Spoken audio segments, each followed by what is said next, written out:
All right, so today we have what promises to be a lovely red wine.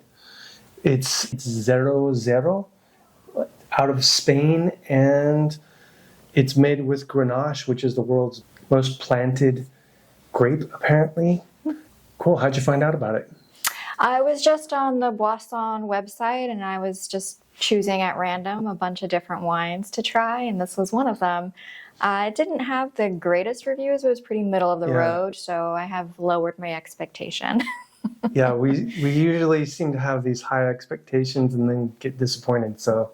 But I have to admit that I just kind of cheated and took a sip. I love their website. It was a crazy website. Did you see that they had other wines, or was this just like one of them? There's a white wine as well of some sorts. Like the color, it's a decent enough bouquet. I mean, it's not really much, but let's give it a shot. Cheers. Cheers. Yes. Yep, there's not a lot there. Now, are you drinking it chilled? Semi-chilled. It's kind of gone up to room temperature now, but it's been aerating in the fridge for about a good hour. I personally like it.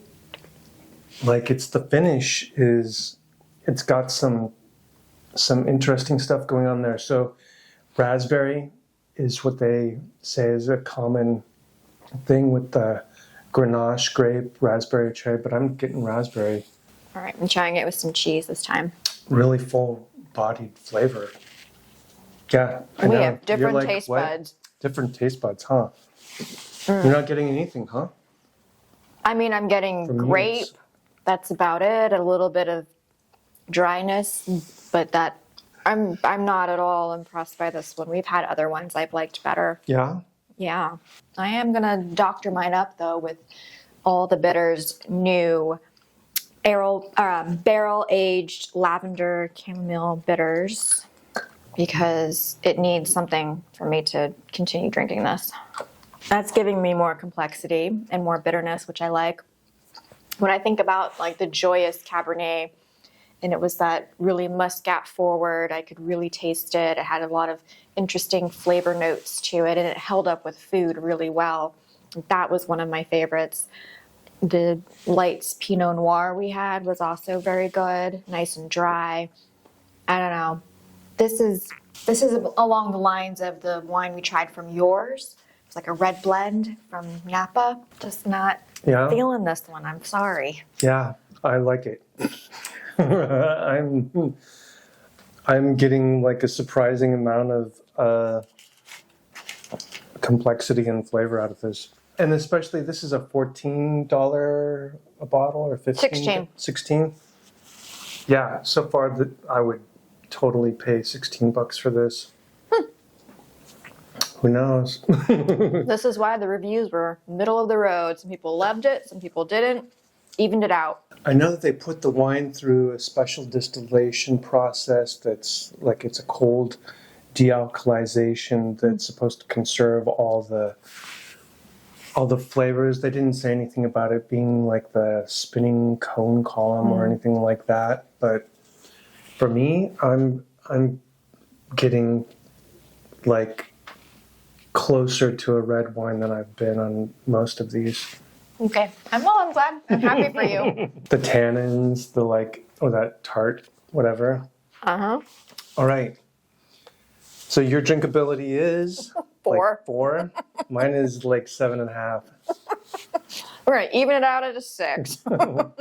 Dry January is still happening. We've got Boisson in San Francisco. You can go buy this from them directly in the store. And another shout out for All the Bitter, because they are amazing and they make anything taste better. Yeah, this is a lavender, you said?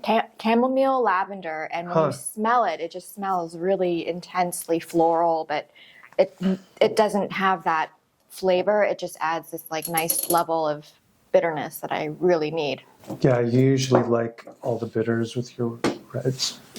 Yeah. They're nice. It does augment it. Usually, it seems like it has to cover up shortcomings of the red wine. For me, in this particular instance, it didn't really have to. I mean, let's see how it augments the flavor. I mean, I definitely get more chamomile right now, Yeah. which is one of my favorite herbs, so yay. And this is, we're pairing this with what kind of cheese is this? This is a manchego. Yeah, I think it could pair with a really hearty cheese as well. This is kind of a more mellow cheese, but for me personally, yeah, I don't need all the bitters, but chamomile, Even with all the bitters, I wouldn't buy this again. yeah. Woohoo! But maybe I could mull it. And I'd be all right with it. Well, happy dry January. There's lots of great non-alcoholic red wines and white wines out there. Cheers. Cheers.